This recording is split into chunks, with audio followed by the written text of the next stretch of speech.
오늘은 입이 아플 때, 혹은 입술이 아플 때, 혹은 입 안이 아플 때 어떤 질환들 때문에 이런 문제가 생길 수 있는지 그런 내용들을 좀 정리를 해드릴 거예요. 아마 한 번씩 입 안이 아프거나 뭐 입술이 헐거나 그런 문제들 때문에 고생해 보신 적이 있을 텐데요. 오늘은 그런 걸 어떻게 좀 감별하고 어떤 원인 때문에 생기고 또 어떻게 좀 관리를 해나가면 좋은지, 이거를 치료를 받는 게 좋은지 그냥 기다려도 되는지 이런 내용들을 좀 간단하게 정리를 해드릴 겁니다. 입에서 통증을 느낄 때 가장 흔한 거는 이제 입술이 우리가 쥐었다고 표현하죠. 단순포진이라고 그러는데요. 입술에 물집 잡히는 이런 경우들 몇 번씩 있어 보셨죠.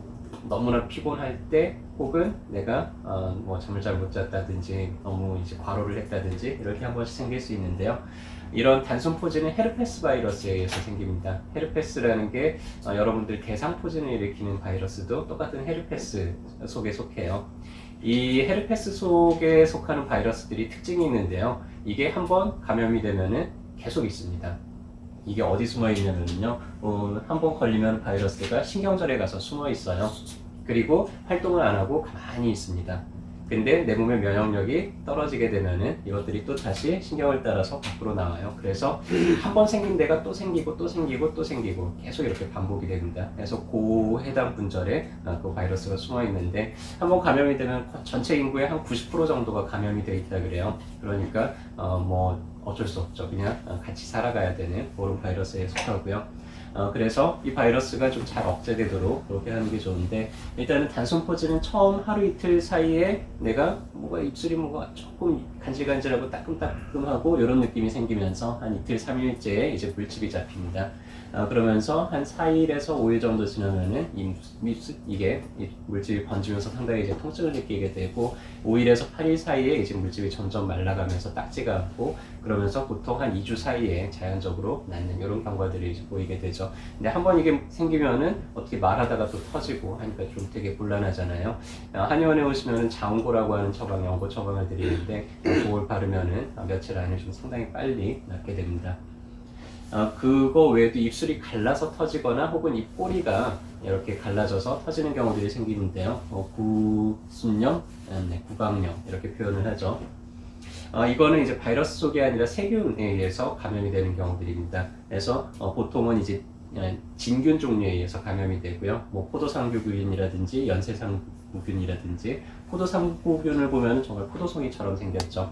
그리고 이런 동그란 게 이제 연쇄적으로 생겨있는 연쇄상구균이고요. 혹은 칸디다균 같은 이런 균류에 접촉이 되어서 생깁니다. 이런 것들도 여러분들 주변에 그냥 늘 떠다니고 있어요. 근데 내가 역시 마찬가지로 체력이 떨어지거나, 특히 이제 비타민 B2하고 좀 많이 관계가 있다고 하는데요. 비타민 B2가 모자르게 되면은, 혹은 내가 소화장애가 생겨서 뭔가 영양이 제대로 흡수가 안 되면은 이런 문제가 잘 나타난다고 그렇게 보고가 되어 있습니다. 입안이 자꾸 헐어서 고생하시는 분들이 있습니다. 역시 마찬가지죠. 입술에 입안에 어디가 헐었느냐에 따라서 조금 이제 종류를 달리 보기도 하는데 거의 대부분 비슷하고요. 세균에 의해서 감염이 되기도 하고, 곰팡이균에 의해서 감염이 되기도 하고, 바이러스에 의해서 감염이 되기도 하고 그렇습니다. 우리 몸에서 가장 세균이 많은 부위가 어딜까요?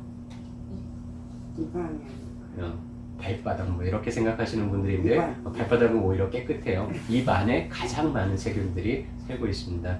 그래서 이 세균들이요, 내가 좀 체력이 좋을 때는 괜찮아요.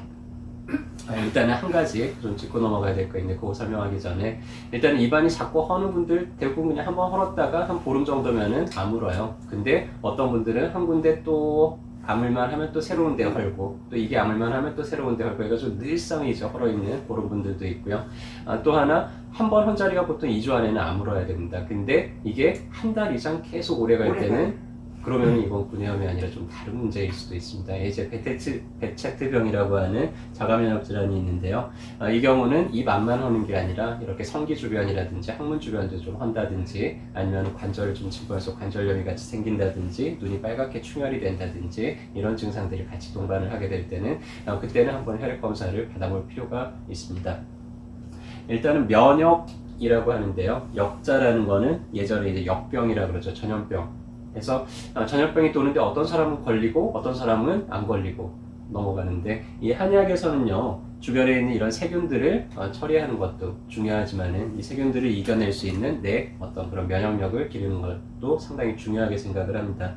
그래서 이런 방금 소개해드린 이런 헤르페스 바이러스라든지 아니면 이런 진균 종류들을요 다 박멸할 수는 없어요. 그냥 늘 우리랑 같이 살아가는데 문제는 내가 이런 것들을 이겨내지 못할 정도로 이제 면역력이 떨어지는 상황들이 생기는 거죠.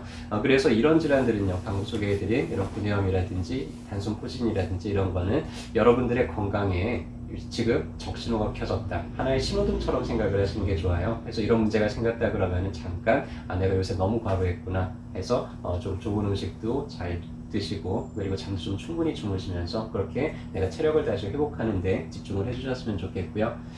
내가 먹는 음식 중에서 비타민 B12하고 비타민 B2 정도가 가장 이런 질환하고 많이 관계가 되어 있는데 이런 게 풍부하게 들어있는 게 뭐 정어리라든지 고등어라든지 이런 등푸른 생선류고요. 치즈나 우유 종류 이런 종류의 이런 것들이 좀 풍부하게 들어있으니까 내가 이런 게 잘 혼다 싶은 분들은 이런 종류 음식들을 좀 충분히 섭취를 해주시기 바라고요.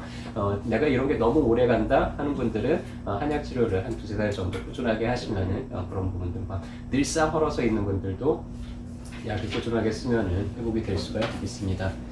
그 다음에는 이제 이빨이 아픈 경우인데요. 이빨이 아프면 어디 가야 되죠? 치과에 가야 되는데 치과 질환이 아닌 이빨 통증도 있어요. 전체 이빨 통증의 한 1-20% 정도를 차지를 하는데 그래서 그 경우를 잠깐 감별을 할 수 있으면은 치과 갔더니 멀쩡한데요? 라고 얘기 들어요. 나 어디 가야 되지? 어디 가야 되냐면 그럴 때 이제 한의원 오시면 됩니다. 어떤 경우가 있을 수 있냐면요. 일단은 근육통인 경우들이 있어요. 특히나 이제 저작근에 관계되는 교근이라든지 측두근이 긴장이 되면은 그 통증이 꼭 이빨 쪽으로 이렇게 나타나게 됩니다. 그래서 근육만 간단하게 풀어도 통증이 사라지게 되는데 이빨을 만져봐도 별로 아프진 않은데 나는 이빨이 아프다고 느낄 때 이제 해당이 되고요.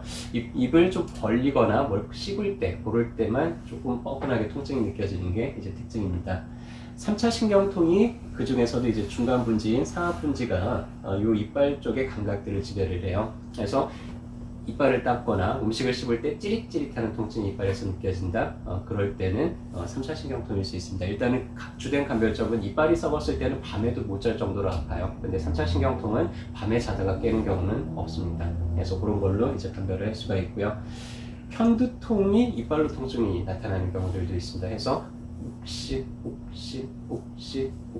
이런 통증이 한 4시간에서 한 3일 정도 이렇게 지속이 된다. 진통제를 먹어도 통증이 잘 안 가라앉는다. 그러면은 이런 치과성 문제가 아니라 이런 신경혈관성 문제일 가능성도 있습니다.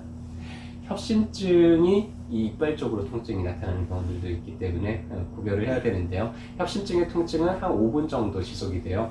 꾹 가슴을 쪼이듯이 아픈데 이게 가슴이 아픈 게 아니라 얼굴이 아프거나 이빨 쪽으로 아픈 경우들도 있기 때문에 근데 이 통증은 한 5분 정도 아무것도 못할 정도로 되게 아파요. 그리고 통증만 나타나는 게 아니라 혈액순환이 일시적으로 장애가 생기기 때문에 좀 어지럽다든지 아니면은 숨이 가쁘다든지 이런 증상들이 같이 동반이 됩니다. 그래서 그런 증상이 동반이 될 때는 꼭 내과 쪽에 가셔가지고 그런 쪽으로 검사를 좀 받아보시는 게 좋습니다.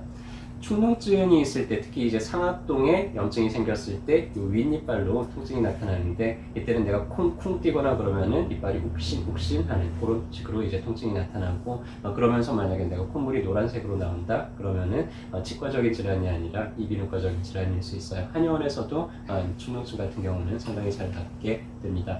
자, 이제 마지막으로 설명드릴 건 구강자결증후군이라고 하는데요. 이분들이 하는 얘기가 입이 화끈거려요 라고 주로 표현을 해요. 그래서 병명이 구강자결증후군입니다. 화끈거리는 이런 통증들이 느껴지는데 다양한 증상들을 호소를 해요. 혀가 타는 것 같아요. 입천장이 얼얼해요. 뭐 이런 벌레가 기어다니는 것 같아요. 이런 표현을 하기도 하고 맛이 쇠맛 등 이상한 맛이 느껴진다고 하기도 하고요. 이런 통증들이 오후가 되면 자고 나면 좀 괜찮고 오후가 될수록 이제 점점 심해지고 해서 자꾸 혀를 내린다든지 이런 특징들을 보이는 경우들이 있습니다.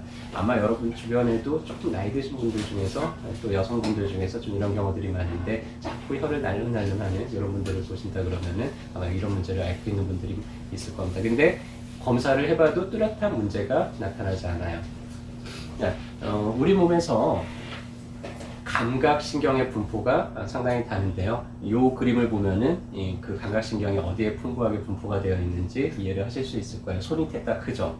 손에 감각신경이 상당히 많이 분포가 되어 있고요. 얼굴 중에서도 입술 주변이 큽니다. 감각신경이 그만큼 많이 분포가 되어 있고 또 성기 주변이라든지 발바닥 주변이라든지 이런 데 이제 감각신경이 많이 분포가 되어 있어요. 그래서 원인을 알 수 없는 이상 감각을 나타내는 질환들이 이런 부위들에 잘 생겨요.